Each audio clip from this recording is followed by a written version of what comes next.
nitumie jukwaa hili kumpongeza sana Mheshimiwa Deogratias John Ndejembi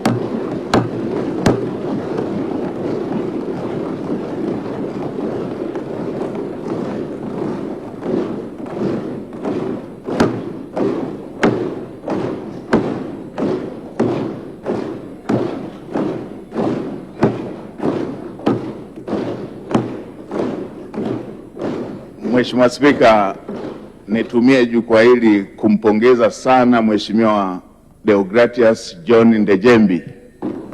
kwa kuaminiwa na Mheshimiwa Rais na kamati kuu na halmashauri kuu ya Chama cha Mapinduzi na kuteuliwa kuwa makamu wa rais wa Jamhuri ya Muungano wa Tanzania. Na pili, nimpongeze sana Mheshimiwa Rais Daktari Samia Suluhu Hassan kwa jicho lake la mwewe la kuweza kumwona Mheshimiwa Deogratias John Ndejembi kuwa makamu wa rais wa Jamhuri ya Muungano wa Tanzania. Mheshimiwa Spika,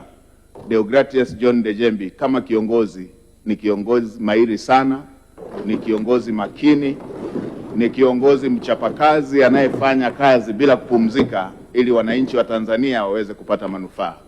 Mheshimiwa Spika, Mheshimiwa Deogratias John Ndejembi as a person ni mtu raimu sana, ni mtu mnyenyekevu sana, Mwisraeli kweli kweli asiye na hiana ndani yake.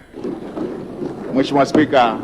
mimi pamoja na waheshimiwa mawaziri wenzangu nimhakikishie Mheshimiwa Deogratias Ndejembi makamu wa rais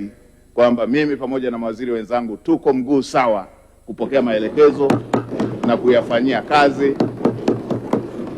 ili kumsaidia yeye kutimiza jukumu lake la kumsaidia Mheshimiwa Rais katika majukumu yake ya kuijenga nchi yetu.